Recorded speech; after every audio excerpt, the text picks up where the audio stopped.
we know God as Redeemer. All our wisdom comes from knowing ourselves. And the scripture is our repository of that. Here at Pure Church, we proclaim the good news of Jesus as we are not ashamed of the gospel. For it is the power of God for salvation to everyone who believes. Each time we gather, we are reminded that we are saved by grace alone, through faith alone, in Christ alone, according to the scriptures alone, to the glory of God alone.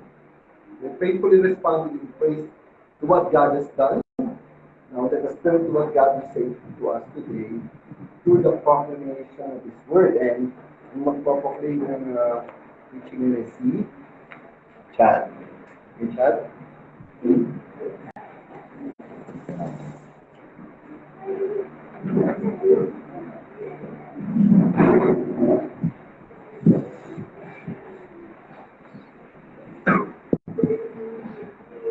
Magandang ano po sa atin, tanghali sa atin. Tanghali na ba? Quick recap lang po last Sunday para sa mga hindi naka-attend. Sinulan, na-preach niya yung work of the Holy Spirit. Kung paano niya pinatubayan sila Paul, Bernabe at Mark sa kanilang mission. So, ano nangyari doon? Ito yung mga take note ko sa sermon ni Nolan. The Holy Spirit gives us guidance to where we should go. Tapos, a discernment from good and evil. The Holy Spirit give us godly wisdom, super from worldly wisdom. Tapos, the Holy Spirit gives strength to rebuke. Tapos, the Holy Spirit gives love for the gospel and truth.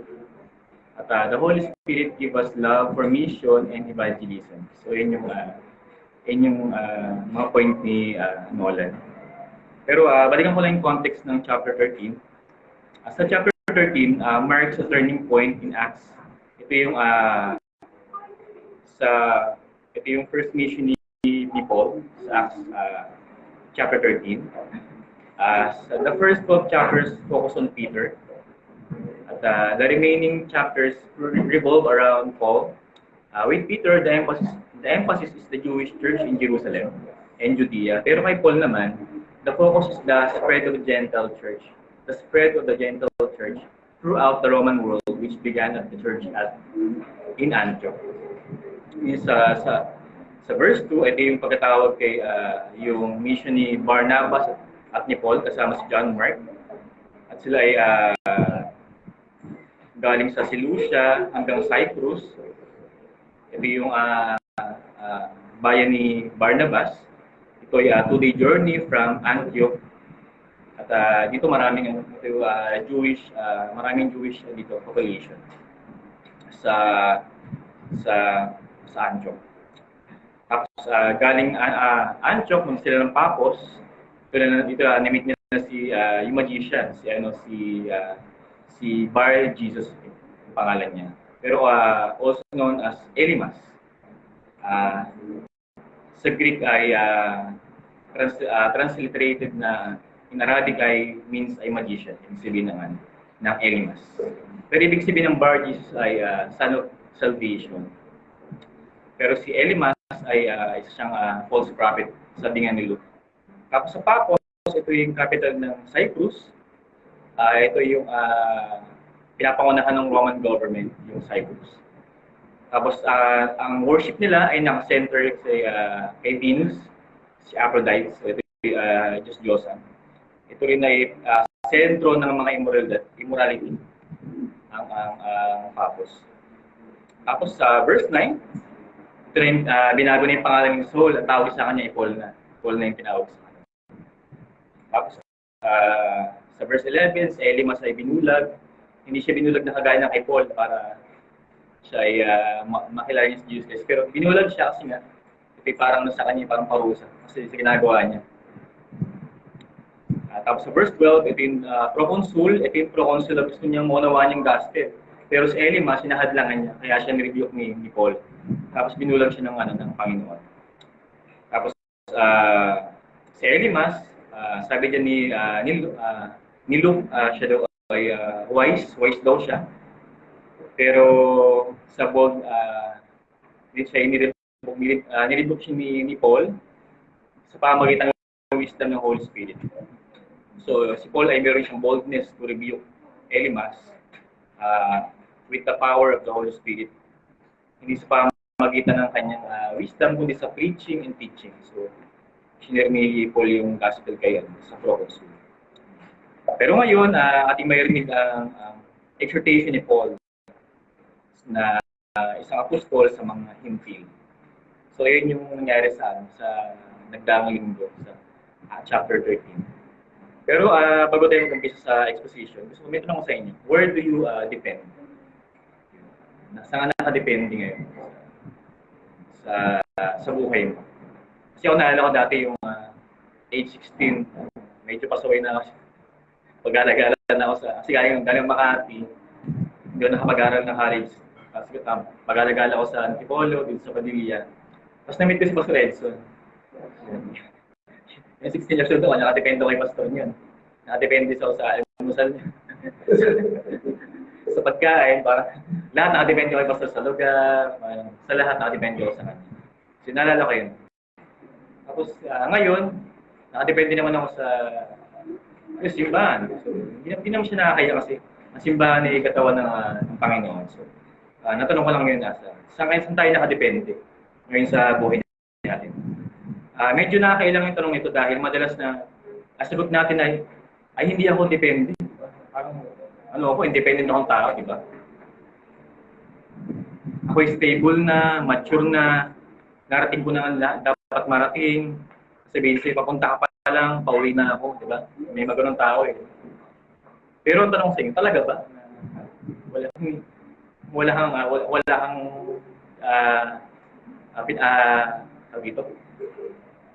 Wala kang taon nakadepende o ano man. Kung nakarating ka na sa lahat ng yan, paano ikaw ay nandito pa rin, di ba? Sa kalagayan mo, di ba?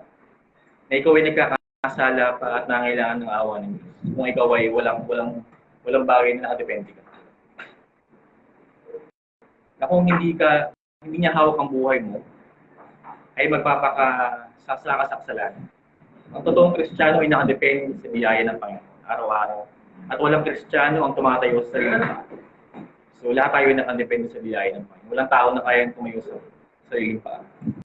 Sa ating talata, ating makikita ang halimbawa ni Pablo sa kanilang misyon na hindi sila nakadepende sa tao. Sila ay nakadepende sa banal na Espiritu. At sa ngayong tanghali, ating babalikan ang nakaraan. Hindi nakaraan na Sunday, kundi nakaraan, history. History ng binilikan ni Paul yung history ng Israel. At kung saan ipapakita niya ang pangailangan ng pagdedepende sa Diyos. Kung gaano kahalaga ang pagtitiwala sa kapangyarihan ng Diyos. Na ang Diyos ay maasahan noon at ngayon dahil sa pangako ng Panginoon sa Kristo. So ating basahin ang Acts chapter 13, verses 13 to 26. Acts chapter 13, verses 13 to 26. Tama ba? Sorry, 25 lang.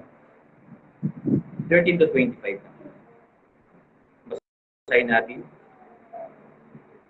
Now Paul and his companions set sail from Paphos and came to Perga in Pamphylia. And John left them and returned to Jerusalem. But they went on Perga and came to Antioch in Pisidia. And on Sabbath day, they went into the synagogue and sat down. After the reading from the law and the prophets, the rulers of the synagogue sent a message to them, saying, Brothers, if you have any word of encouragement for the people, say it. So Paul stood up and motioning with his hand said, Men of Israel, and you who fear God, listen. The God of this people Israel chose our fathers and made the people great during their stay in the land of Egypt. And with uplifted arm, he led them out of it. And for 40 years, he put up with them in the wilderness. And after destroying 7 nations in the land of Canaan, he gave them their land as an inheritance. All this took about 450 years. And after that, he gave them judges until Samuel the prophet. Then they asked for a king, and God gave them Saul, the son of Kish, a man of the tribe of Benjamin, for 40 years. And when he had removed him, he raised him up David to be their king, of whom he testified and said, I have found in David, the son of Jesse, a man after my heart, who will do all my will. Of this man's offspring, God has brought to Israel a Savior, Jesus, as he promised. Before his coming, John had proclaimed a baptism of repentance to all people of Israel. And as John was finishing his course, he said, What do you suppose that I am? I am not he. No, but behold, after me one is coming, the sandals of whose feet I am not worthy to untie. Tayo muna yung manalangin sa Panginoon. Aming Diyos na banal, kami po ay humingi, Lord, na gabay sa inyo, gaya ng Proconsul Panginoon, ay kami ay bigyan Lord ng pagkaunawa, understanding Panginoon sa inyong word. Makita po namin ang kagandahan po ng gospel, ang kagandahan po ng Panginoon Jesus, kung gaano po siya nakapangyarihan, at patuloy ang mag-work sa iyong buhay, yung banal na spirito, patuloy kami magpasakot Lord sa kanyang kapangyarihan. Kami Lord, patuloy na dumipende, Panginoon, sa iyo, na ipagkatiwala po namin sa iyo ang lahat. Panginoon, na ngayon po ay kami yung samahan, Panginoon. Ngayon po ay bigyan Lord ng focus, Panginoon, sa aming pakikinig po sa inyong salita. Ito po ay aming namnamin, Panginoon. Ito po ay aming isagawa sa aming buhay, Panginoon. Ito po ay napakahalaga ng iyong word sa aming buhay. At napagkilos po ng iyong banal na spirit. Kaya po yung gamitin, Panginoon, bilang inyong mouthpiece ng iyong glory, Panginoon. Ito po nawa ang mahilag Lord sa aking mga sabihin. Ito po mataas, Panginoon. At dalayan ko na na-encourage ko, Lord, ng aking mga kapatid sa pananampalataya. Sa ikalalago, Lord, ng Isimba. Sa pangalan po ng Panginoon Jesus. Amen. So yun, ating pong mensahe ngayon ay depend on Jesus. Depend on Jesus. So yun, sa ating mensahe ngayon, we will see how Paul and his brothers depend on Christ's power, which is the Holy Spirit. We will see how God works through history of His chosen people, through His chosen bride, the church. At we will see how people in the history depend on God. So ating unang punto ay, we depend not to man, but to Christ. We depend not to man, but to Christ. In verses 13 to 14. So tayo ay, we are not people dependent. So nangyayari sa verse 13 ay, si John, and John left them and returned to Jerusalem. So, sa verse 13, mula Papos papunta sila sa Perga, sa Pamphylia, kasama nila si John Mark sa biyahe. Ngunit bago sila makarating sa Perga, iniwan sila nito. Iniwan sila ni John Mark. Wala nakalagay na dahilan sa pag-alis ni John Mark, kundi ang comment lang ni Luke na bumalik sa Jerusalem. Maaaring mayroong ibang layunin sa kanyang banal na spiritu. Baka dito niya isulat ang gospel according to Mark. Kasi siya yung gumawa ng Mark. O maaaring hindi pa handa ang batang si Mark sa persecution. So maraming speculation pero hindi nilagay ni Luke. Pero ang nilagay niya lang ay siya babalik sa Jerusalem. Pero sa verse 14, ngunit nagpatuloy sila mula sa Perga papuntang Antioch in Pisidia. So hindi ito yung Antioch na sa Syria, na lugar na kung saan ang unang church ng mga Hintil at tinawag silang Christian. So magkaiba yung Antioch, Syria at Antioch, Pisidia. Ito ang Antioch na located sa mga bundok ng Asia Minor, modern Turkey. Pero ang point ko lang dito, sila Pablo ay they are not people dependent. Hindi sila nakadepende kay Mark. Although binigyan sila ng Panginoon ng iba't ibang spiritual gift, example, prophets, teachers, pero ito is sa pamagitan lamang ng kapangyarihan ng banal na spirito. So hindi nakadepende ang sa pagkilos ng tao, sa kakayanan ng tao. Sila po. Ang sigla nila ay hindi nakadepende kay Mark. Kahit na si Mark ay malaking tulong, ang kanyang biglaang pag-alis ay hindi hadlang sa mission nila. Pero sa chapter 15, merong reklamo si Paul kay Mark. Ayun, nakasama yan, nangiiwan niya. Sabi niya kay Barnabas, pero si Barnabas, pero naghiwalay sila ni Barnabas at si Paul. Pero nagawa pa nila yung mission. Kasi magkaiba man yung nais nila, pero iisa lang yung vision nila at saka mission nila. Kaya yung i-proclaim yung gospel. Sa isip ni Paul at Barnabas, hindi ito mission impossible.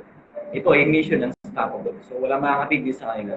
Wala man si Mark, pero tuloy pa rin ang mission nila. Kasi wala makakatigil sa working ng Holy Spirit na ipahayag ang gospel. Ang kalooban ng Diyos ay parang tanda. Diba?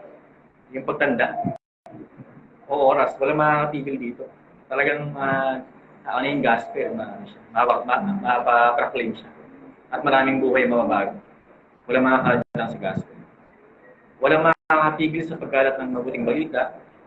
Hindi maipigilin ang pagsakop nito sa harian ng puso ng tao. So hindi ito yung nanakop ng mga kingdoms, di ba? Nasakopin yung Roman Empire, di ba? Hindi. Ang sinasakop niya ay buhay ng mga tao, yung mga kingdoms sa puso natin. So yun yung ginagawa ng Holy Spirit. Pinapasuko niya tayo. Tayo maging captives ni Jesus Christ. Mga alipin niya. At dahil doon, ito yung pinapanghawakan ni Paul at Barnabas.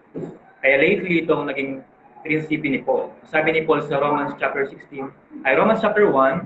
verse 16-17. Sabi ni Paul, For I am not ashamed of the gospel, for it is the power of God for salvation to everyone who believes, to the Jew first and also the Greek.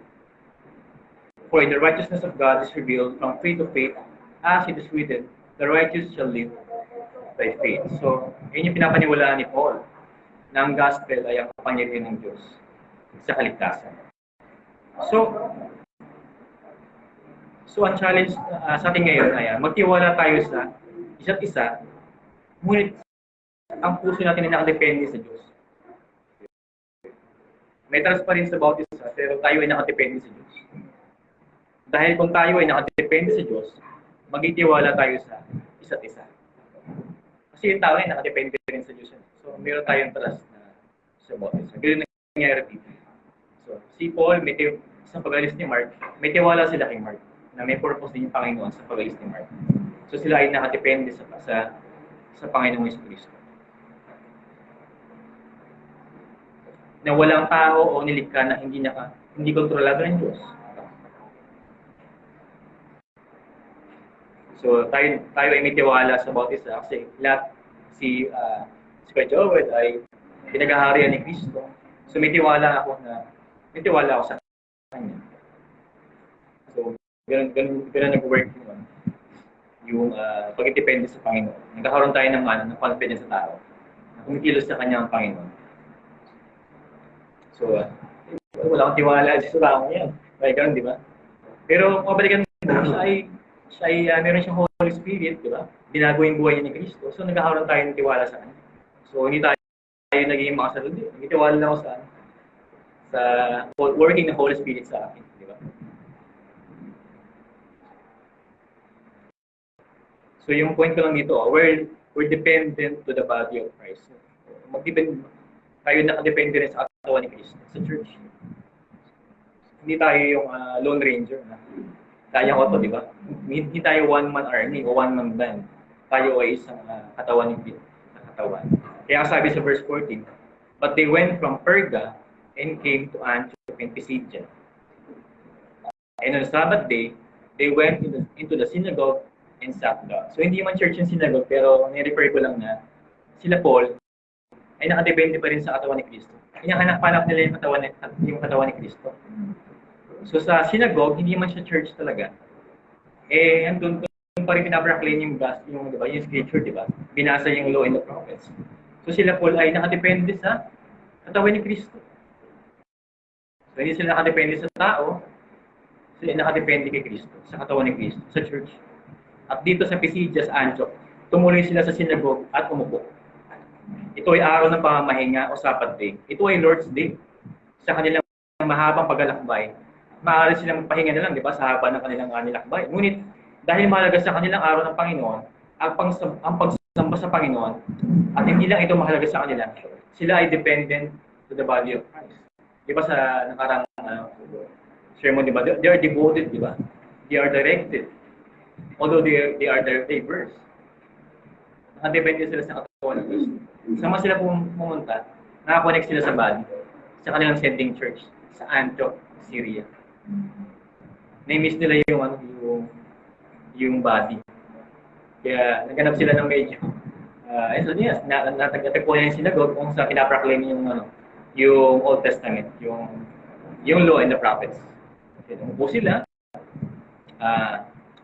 Tayo din ay madaming kaabalahan sa buhay, madaming responsibility sa pamilya, sa trabaho. Pero ang ating kapahingahan ay si Kristo. So, sila Paul ay sa mahabang pag-alakbay nila, nag-rest sila sa synagogue kung saan pinapangaral yung scripture. Ang simbahan na hindi nakadepende sa tao.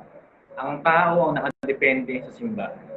So, ganoon yung nakita ko dito sa ating narrative ngayon. Kung tayo ay nakadepende kay Kristo, bigyan halaga natin ng kanyang katawan, ang simbahan. So, mahalaga itong Sunday. Ako man na medyo nawalungkot ako na hindi ko kasama yung asawa ko kasi mahalaga yung katawan di ba?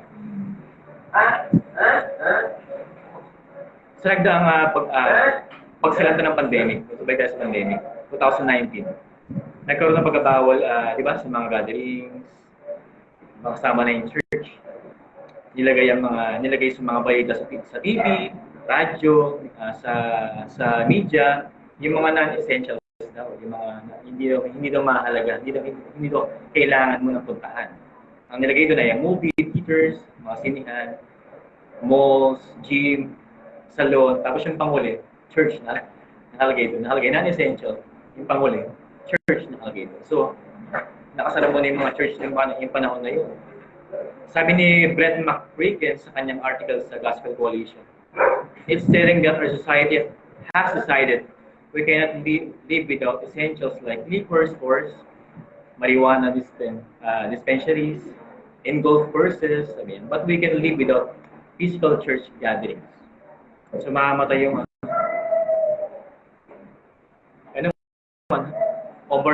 overemphasis lang, pero mamamatay yung Kristiyano pag walang parang sa akin lang. Pag wala yung body, tayo ay manghihina tayo. O pwedeng mamatay, mawala. Ang isang tao ay sa isang tao nakatagpo ng biyaya, napaka-essential o halaga ng physical na katawan ni Kristo. So, napakahalaga ng katawan ni Kristo. Ang isang Kristiyanong wala sa piling ng katawan o simbahan ay parang isdang wala sa tubig. Mamamatay ka. Parang yung simbahan ay parang dagat sa napakahalaga yun sa isda. Sabi sa John chapter 15 verse 4, abide in me and I in you. As the branch cannot bear fruit by itself unless it abides in the vine, neither can you unless you abide in me. So, napakahalagang pananatili sa katawan ni Kristo. Sabi sa 1 Corinthians 12:27, now you are the body of Christ and individually members of it. Napakahalaga ng katawan ni Kristo.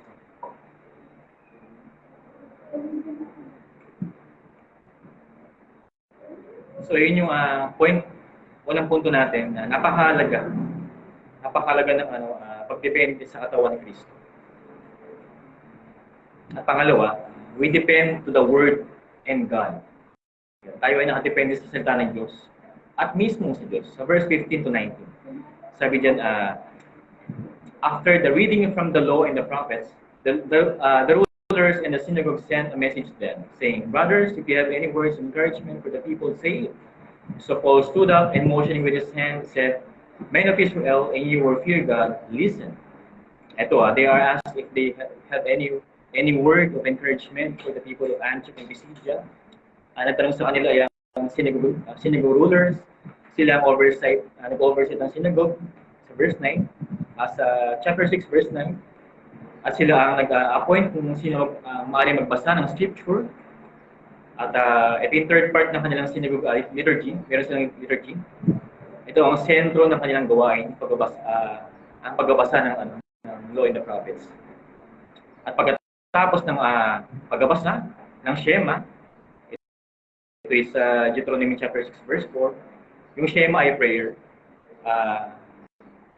Yung Shema ay central affirmation of Judaism. The prayer expresses belief in the singularity of God, that is in God's oneness and incomparability. So, ang Shema ay isang panalangin. At a prayer na sa kanilang liturgy, may prayer, may teaching, pagbabasa ng scriptures, and then encouragement. Sino pwede mag-share. Pero sa verse 16, ito ang start ng exhortation ni Paul.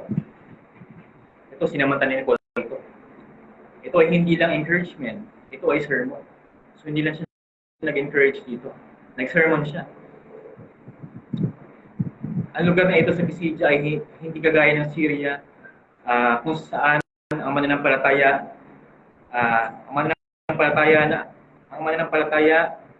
ng mga tao ay sa Syria kasi doon ang mga tao doon ay Christians na.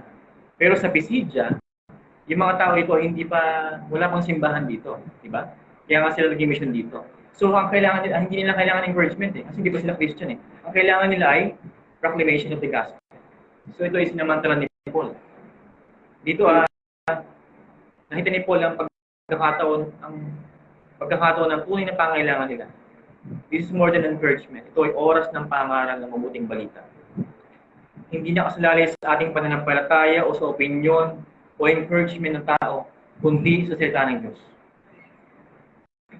Ang mga tao ito ay araw-araw na nanalangin ng Shema at binabasa ang law at prophets sa scripture. Ngunit hindi nila makita si Jesus. Kahit na araw-araw sila magmamanalangin dyan, magbasa ng law and the prophets. Pero kung wala nagtuturo kay Christ, hindi nila makita si Kristo. Kaya si Paul, ito, pinitch niya si Kristo. Ang mga tao ito ay nakadepende sa liturgy, sa programa. Akala nila pagkatapos na ang kanilang ritual, ay okay na yun. Tingin nila ay doon yung worship. Akala nila pagsamba na yun yung pag-shema, yung pagbasa ng law and the prophets. Pero hindi. Hanggat wala si Kristo sa kanila, sa gitna nila, hindi pagsamba yun. Diba? Ang programang wala si Kristo, hindi pagsamba. Ano lang yun, entertainment lang yun. Hindi nila kailangan ng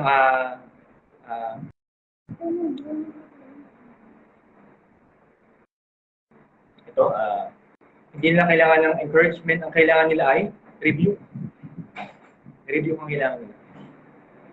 Kailangan nila ma-discourage ang kanilang kasalanan at ma-encourage na lumapit sa tinuturo ng law and the prophets, which is Jesus Christ. Siya yung tinuturo ng law and the prophets. Even the Psalms. Siya lahat. All, di ba sabi niya? Sa Acts.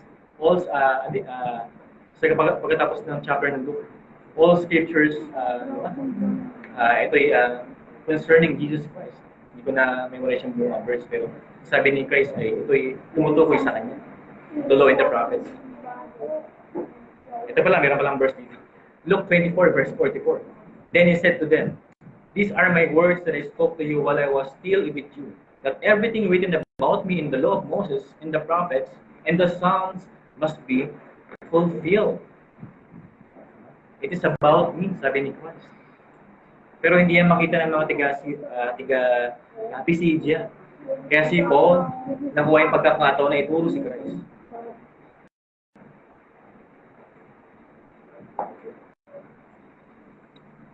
So yun, ang point ko lang ay tayo ay nakadepende sa Word of God.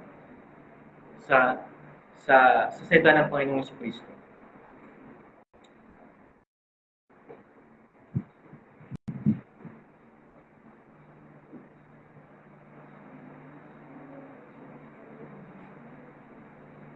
Ayun gusto ko basahin ng isang quote ni Harriet Beecher.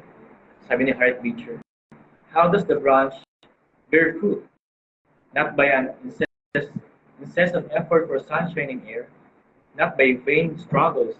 It simply abides in the vine, in silent and undisturbed union, and blossoms and fruit appear as of spontaneous growth." So parang ganun tayo. Kung tayo ay parang sa preaching, di ba? Uupo lang tayo. Wala tayong gagawin kundi makinig lang. Di ba? Makinig sa proclamation ng word. Pero andun yung ano, andun yung growth. Na parang sanga lang daw di ba? Wala siyang gagawin eh. Kundi manatili lang sa vine. At dun, tutubo siya. Ganun gagawin natin sa buhay natin. Manatili tayo sa sa Diyos, sa Panginoon sa Kristo, mag-work siya. So hindi mo kailangan ng effort mo. So yun yung point doon. Kaya natin mag-depende sa Word of God. Kaya na ginawa ni Paul dito. So hindi niya finish yung encouragement niya. Hindi papatuloy niya na itong ginagawa niyo. Magbasa lang kayo lagi ng law and scriptures. Manalangin lang kayo, okay lang yan. Pero hindi, anong ginawa niya? Hindi. Kaya claim niya yung gospel, di ba? Tinuro niya si Christ. So hindi sapat yung yung ganda ng liturgy niyo, ganda ng programa niyo, ganda ng synagogue niyo. Hindi. Dapat niya makita ang kagandahan ni Kristo sa buhay.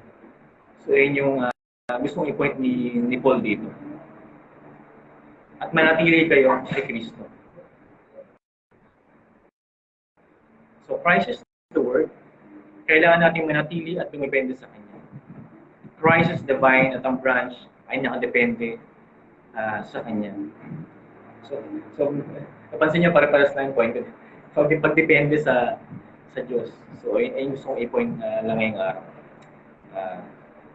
Ito nagsimula si Paul mag-preach. Pero bago siya mag-preach, nagkaroon siya ng motion ng movement.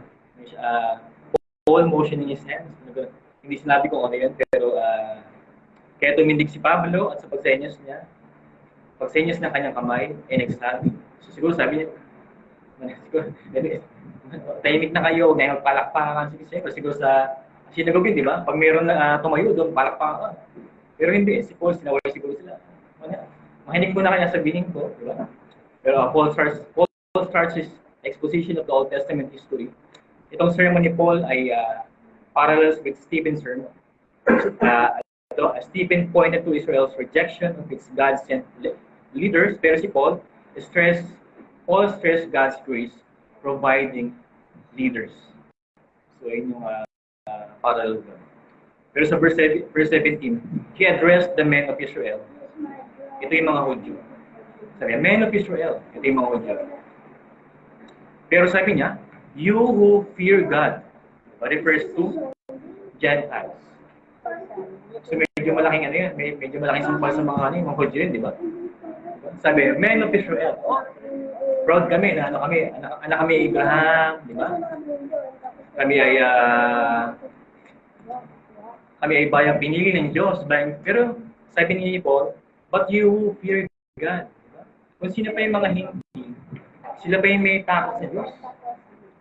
Diba? Kasi si Paul nga ay apostol para sa mga hindi.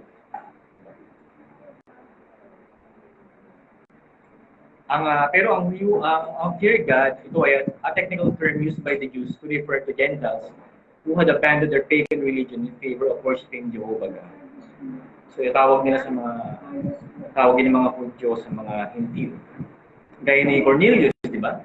Cornelius was to receive the saving knowledge of God and Christ. So hindi niya kailangan magpa-circumcise, magpa-change ng tawag dito, yung yung NBA player pastor, siya. Ngalaro sa PBA ba? Tawag magpa-change na. Nalimutan ko na yun. Yun, para maka-join niya sa PBA. Parang gano'n, di ba? So, hindi gano'n yun. Di ba? Ang kailangan requirements lang para maging Christian ka, ay babaguhin yung puso mo at change your heart lang. Di ba? Pero yung may mga Judaizers pa rin na kailangan pa rin magpa-circumcise. Pero hindi. Pero ito, pero yung mga hintil na to ay ang na-highlight ko lang, they fear God. Di ba? They fear God. The Jew depend on the blessing of God, by the grace of God. But the Jew depend on the blessing of God, but the Gentiles who fear God depend on grace. Yung Jew, nakadepende sa covenant, di ba? Kasi kung hindi ka Hudyo, wala ka sa covenant. So yung Jew ay nakadepende sa blessings, sa kasunduan. Pero yung Gentiles, tayo nakadepende sa grace. So wala, mas ano sa atin, mas maganda. Kasi wala yung works, di ba? Wala na yung ito'y lahat ay grace lang. So ito yung ina-highlight ni Paul dito. We're grace dependent only by grace. So yun, pinapoint na naman ni Paul na tayo ay depende sa grace ng Panginoon. So sila Paul ay hindi nakadepende sa tao, sila ay nakadepende sa katawan ni Kristo, sila ay nakadepende sa salita ni Kristo.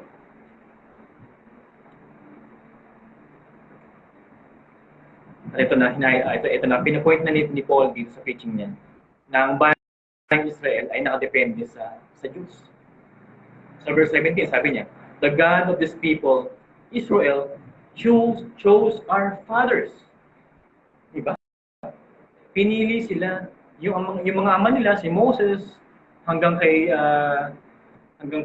sa iba pang patriarchs, pinili sila ng Diyos. So ang pagpili ay nakadepende sa Diyos. It all depends on God. Hindi si Moses yung pumili sa kanila. Di ba? Hindi nga willing si Moses, di ba? Ang dami ang dahilan. Ako po'y bulol. Di ba? Ako po'y hindi ko kaya yan.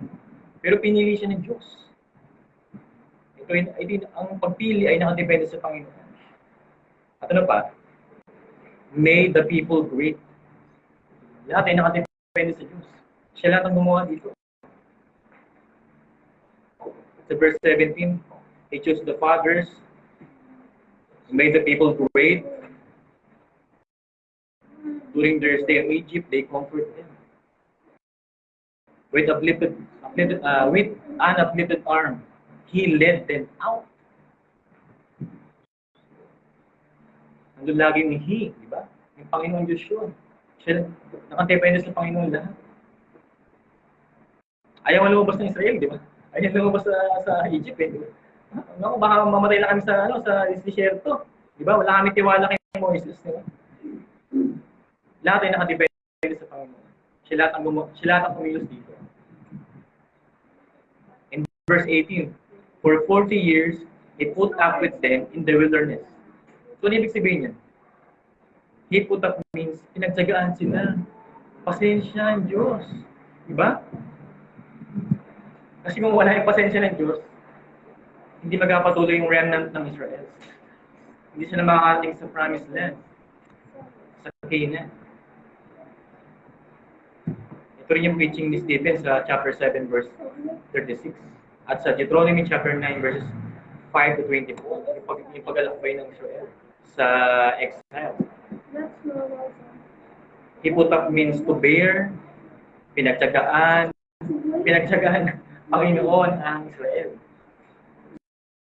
Sa Greek sense ay to endure someone's manner o behavior. So, endure ng Panginoon yung katigasan ng Israel. In-endure niya yung behavior ng Israel, yung kanilang reluctant. Diba? Ang kanilang katigasan ng ulo. Kita niyo yung point ni Paul dito sa pag-preach niya. Lahat ay nakadepende sa Diyos. Sa karakter ng Diyos. Diba? Ang kanyang mercy, ang kanyang grace, ang kanyang divine election, di ba? Kasi binili niya yung mga yung mga mabilit sa Israel. Only by grace, di ba?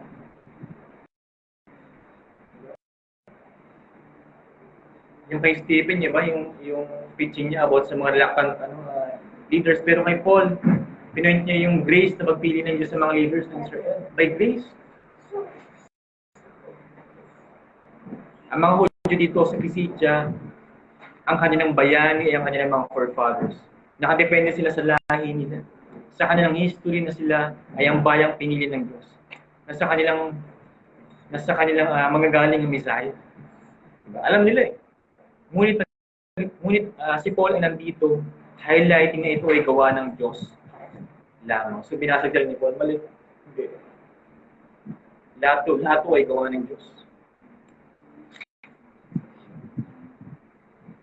At lahat din sa buhay natin, lahat ng ating nagawa sa buhay natin ay lahat yan ay gawa ng Diyos. nakapagtapos ka ng pag-aaral, nagkaroon ka ng pamilya, nagkaroon ka ng permanent work, di ba? Ano man yan sa buhay mo, Diyos lahat ang nag-establish na.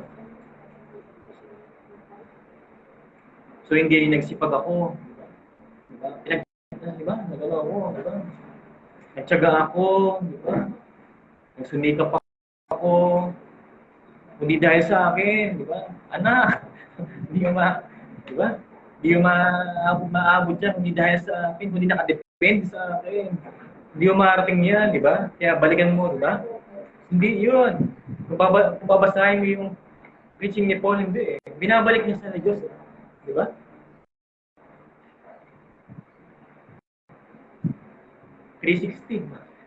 Babalik sa ano, di ba? Sa Diyos. Babalik sa in the beginning, di ba? Let there be, di ba? Diyos lahat yung gumawa eh. Hindi naman ikaw eh. Di ba? Kaya minsan pag nakita tayo ng yung school, di ba? In the honor ba yung may mga pangalan dyan ng mga gumawa, di ba? Pero hindi. Sabi ni Paul dito, lahat yan ay Diyos lahat ang gumawa. Siya lahat. Ang Diyos natin ay makapangyarihan ayon sa tinapakinggan. Your success and even your failures are God's own will. So hindi lahat ay tagumpay, kahit patiguan, kahit nakabiguan mo, ay kalooban pa rin ng Diyos.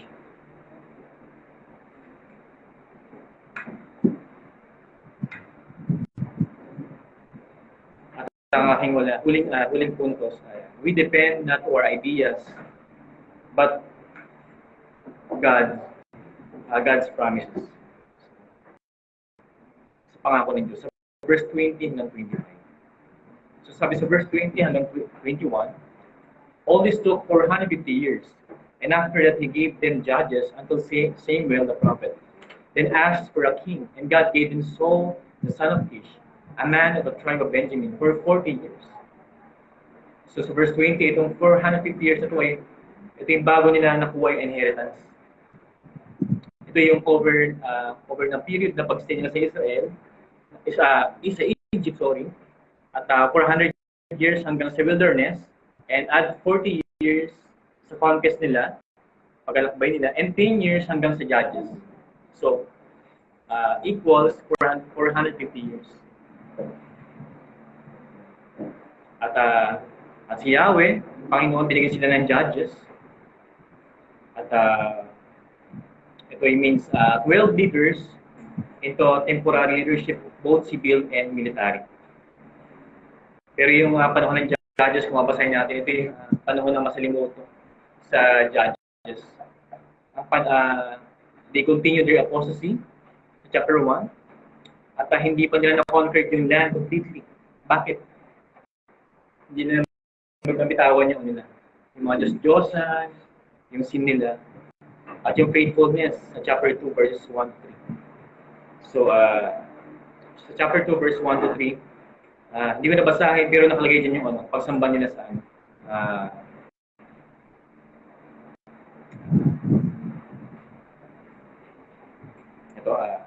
sabi dito, now the angel of the Lord went up from Gilgal to Bochim and he said, I brought you up from Egypt and brought you in the land that I swore to give you to your forefathers. I said, I will never break my covenant with you. You shall make no covenant with the inhabitants of this land. You shall break down the altars, but you have not obeyed my voice. What is this have you done? So, yung ginawa ni Israel, di ba? Hindi nila sinira lahat. Kinuha nila yung pwede pa pakinabangan sa bansang yun. At sabi sa Judges chapter 2 verse 20 hanggang 22, so andyan pa rin yan ang kanilang faithfulness sa Panginoon. At pagkatapos ng Judges, ito na, kay Samuel na the prophet. Ito. Ang desire naman ito, nakadepende sila sa kanilang desire. Sabi nila, gusto nila magkaroon ng sariling hari. Yan yung kanilang idea. Hari sa kanilang sariling pagsusukan. So verse 21, they asked for a king. And God gave them Saul, the son of Kish, a man of the tribe of Benjamin. for 40 years.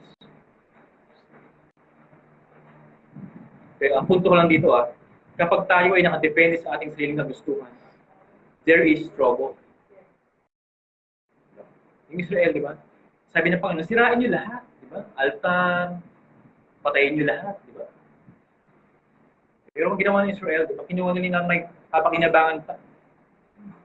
Ito naman, sa First Kings, kay Prophet Samuel, ang kanilang idea ay magkaroon ng hari na kagaya ng ibang bansa.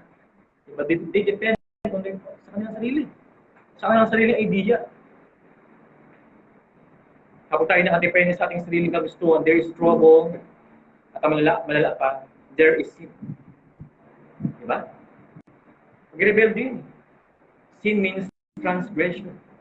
Doing something against the will of God. At nakita natin ito mula sa Judges hanggang kay Saul.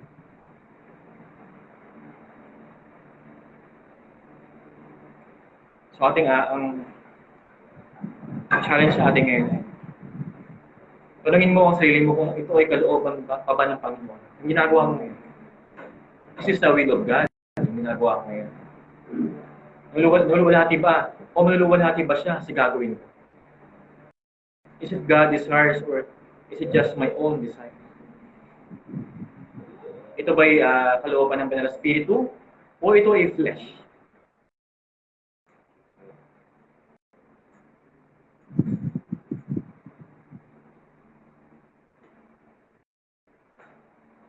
Sa ating punto we're promise dependent. Itong huling punto ni Pablo. Diba? Yung point ni Pablo dito. We are promise dependent. Sabi niya sa verse 23, of this man's offspring, God has brought to Israel a Savior, Jesus, as He promised.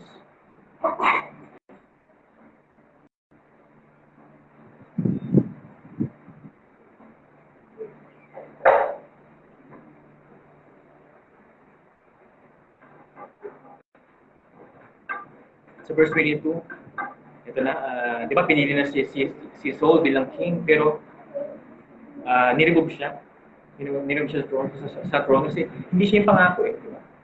Na yung walang hanggang paghahari. Hindi siya yung promise ng Panginoon. Sabi dito sa verse 22, and when he had removed him, he raised him up David to be their king, in whom he testified and said, I have found in David the son of Jesse, a man after my heart, who will do all my will. So mas better yung kalooban ng Panginoon. Mas better yung promise ng Panginoon kasi sa mga ideas mo. Kasi sa mga gustuhan mo, di ba?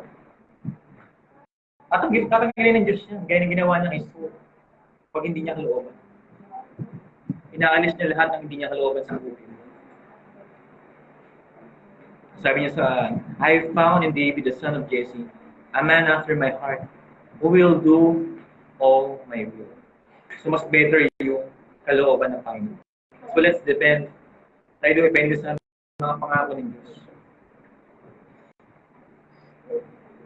Ang nasa puso ng mga tao ay si Saul. At ang nasa puso ng Diyos ay si David.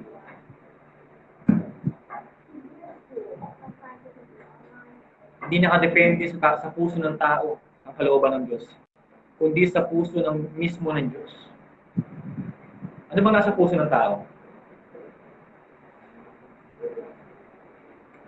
Sin, di ba? Kaya huwag tayo magtiwala sa puso natin. Magtiwala tayo sa puso ng Diyos. Alam natin na David ay nag-fail din, di ba? He falls into heinous sin. Pero nasabi nito, siya ay after God's own heart. Bakit kaya? Pero kaya si David ay after God's heart dahil itinuring lang siya. Inahal. Iba yung talagang nasa siya, di ba? Yung tawag dito, simula pa lang nasa puso ko ng Panginoon. Pero itinuring lang siya. Inaring ganap lang siya. Di ba? Diyos na nagpa-claim sa kanya. So Hindi si David yung pumili, di ba, na maging malapit sa puso ng Panginoon. Hindi yung Diyos ang nag-declare sa kanya. So nakadepende pa rin sa Diyos. Nakadepende pa rin sa puso ng Panginoon. Nakadepende pa rin sa pangako ng Diyos.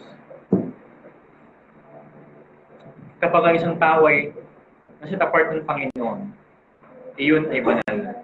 Ganun yung nangyari kay David. Na-set apart siya, nahiwalay siya, kaya naiba siya.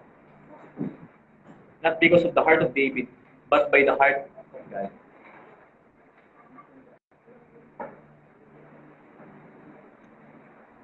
So sa verse 23, ito yung this brief summary of Israel's history.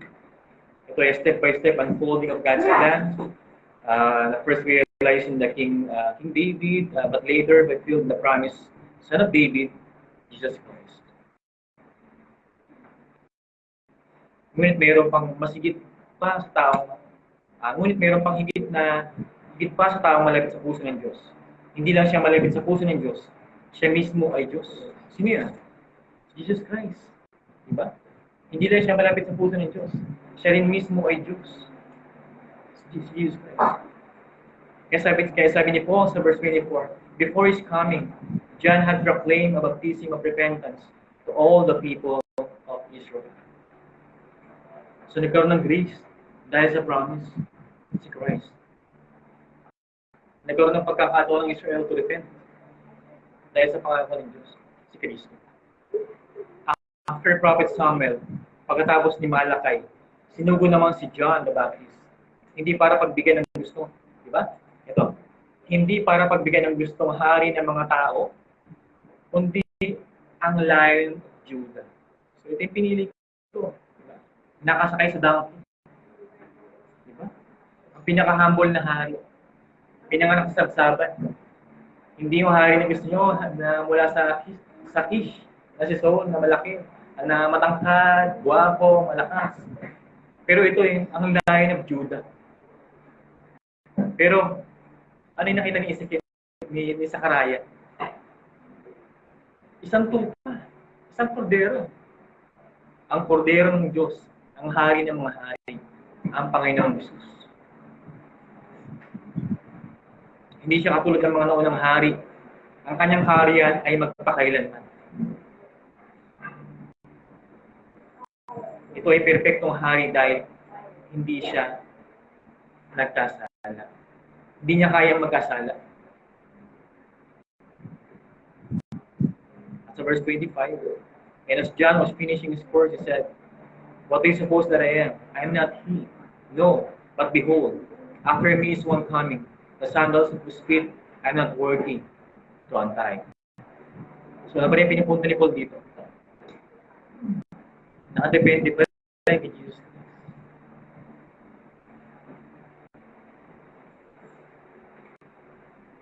Una, nakadepende sa pag-repent. Diba? Ngayon, nakadepende pa rin sa coming. Yan sabi ni John the Baptist. Nakadepende sa kay Kristo, sa kordero ng Diyos. Simula sa preaching ni Paul, pinakita niya kung ano ang history ng mga tao na nakadepende sa Diyos. Tayo ay nakadepende sa mga pangako niya. Kung ikaw ay kasama sa mga tao ito na tinawag ng Diyos, depend on Him. Gaya ng isang sanggol na nakadepende sa kanyang ina. Na isang anak na nakadepende sa kanyang magulang. Depending on God is not shameful thing. It's glorifying. No-glorify mo siya kung nakadepende ka sa kanya. Pag hindi ka nakadepende sa kanya, mayabang ka. Pride yun. God, kahit 1 seconds lang ako muna.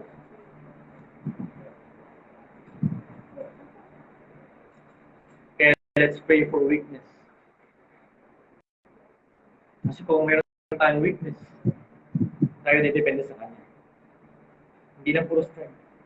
Kasi minsan pag malakas tayo, di ba? Tayo nakadepende sa lakas natin. God may us weakness to depend on Him. Kaya ka pinapahina ngayon ng Diyos para tumipende ka sa Kanya.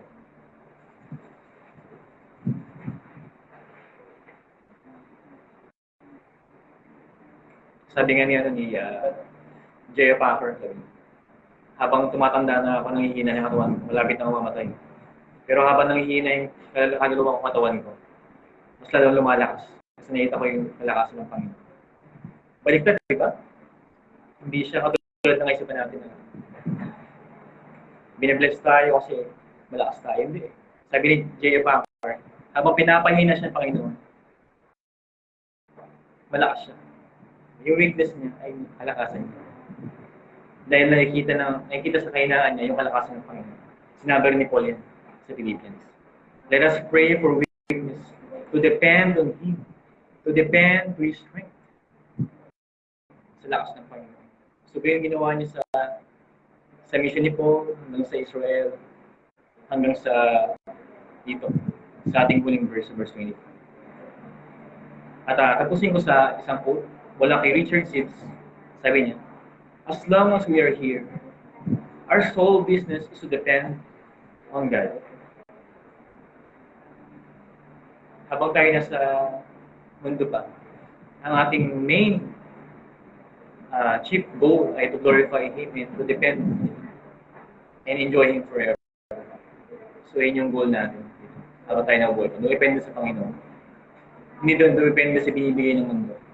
Kundi doon depende sa Panginoon.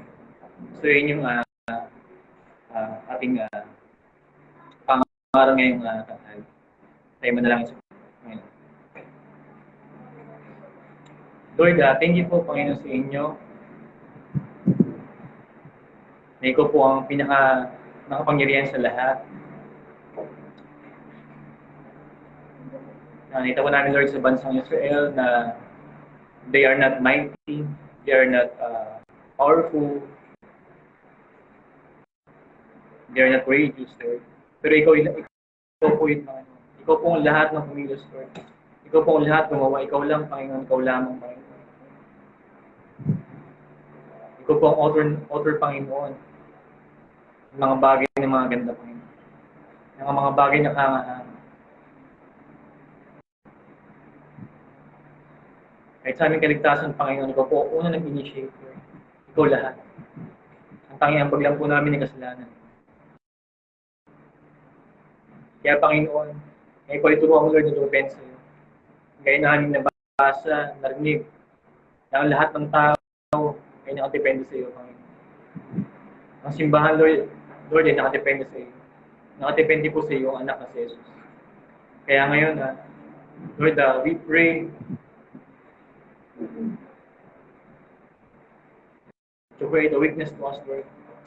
Kung kami depende sa iyo, Panginoon.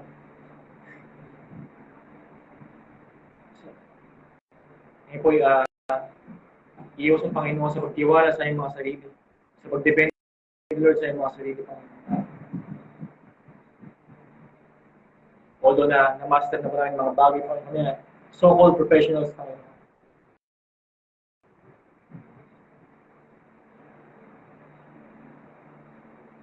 Na wala pong isang professional na nakadepende sa Diyos. Walang isang professional na tumulong sa panalangin. Walang isang professional na itiwala sa iyong biyaya. Kaming lahat ay isang mga aba lamang. Kami ay patuloy na humihingi sa iyong biyaya. Kami po ay nakadepende sa iyo, Panginoon. Sa iyong lahat, sa iyong sovereign will. Kaya maraming salamat, Panginoon, sa iyong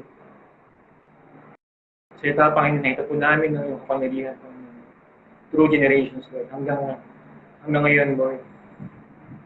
Ito po namin, Lord, ang inyong kapangyarihan. Na kayo po ay nakadepende sa inyong bilang simbahan. Panginoon, salamat, Lord, sa iyong salita.